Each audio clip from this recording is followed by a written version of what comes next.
দেখো আজকের একটু পেঁয়াজি ভাজতে আছে। এই দেখো পেঁয়াজ কেটে নিয়েছি, একটু ধনেপাতা কাঁচা লঙ্কাও কেটে নিয়েছি। তারপরে এদিকে গ্যাসটা জ্বালাইয়ে দেব, কড়াইটা আমি বসাইয়ে দেব। এই দেখো কড়াইটা भी গরম হবে, এতে একটু তেল দিয়ে দেব। দেখো কড়াইটা গরম হয়েছে, এবার একটু তেল ঢেলে দেব। তেলটা গরম হতে থাকবে। এই দেখো দেখো এবার এতে একটুখানি আমি অন্যরকম বানাবো, একটু ধনের গুঁড়াও দিলাম, একটু হলুদের গুঁড়ো দিলাম, আর স্বাদ মতো নুন দিয়ে দিলাম।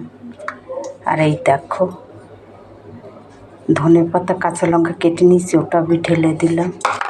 তারপরে এই যে বেসন দিয়ে দিলাম, বেশি নাই তাই ডিব্বাটাই ঢেলে দিচ্ছি। এই দেখো এবারে এটাকে আমি মেখে নেব। দেখো আমি একটু জিরা দিলাম, মুখে আসলে ভালো লাগবে, একটু কালো জিরা দিয়ে দিলাম। এবারে এটা মেখে নেব। তোমরা চাইলে একটু হিংও দিতে পারো, আমার হিং নাই তাই আমি দিচ্ছি না। মেখে নেব এটা এবারে। দেখো তেলটা भी গরম হয়েছে, এদিকে আমি এটা भी মেখে নিয়েছি, এবারে ভেজে নেব। দেখো এই যে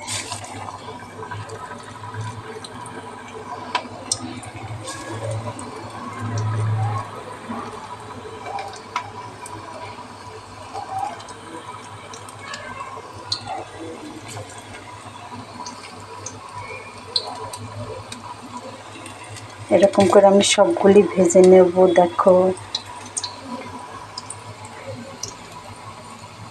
দেখো আমার পেঁয়াজি এই যে হচ্ছে, ফিরেই দিচ্ছি। এই দেখো কি সুন্দর কালার হয়েছে। দেখো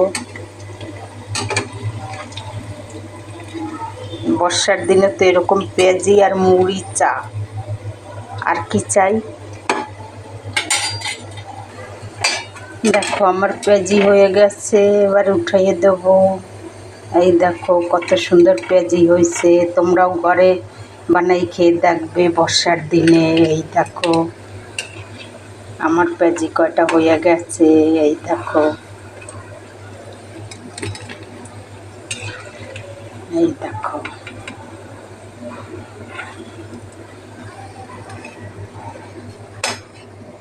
এই দেখো দেখো এরকম গরম পেঁয়াজির সাথে এরকম টমেটোর সস এরকম লাগাও আর খাও তোমরা। এই যে দেখো তোমরা একবার ঘরে বানাই খেয়ে দেখবে।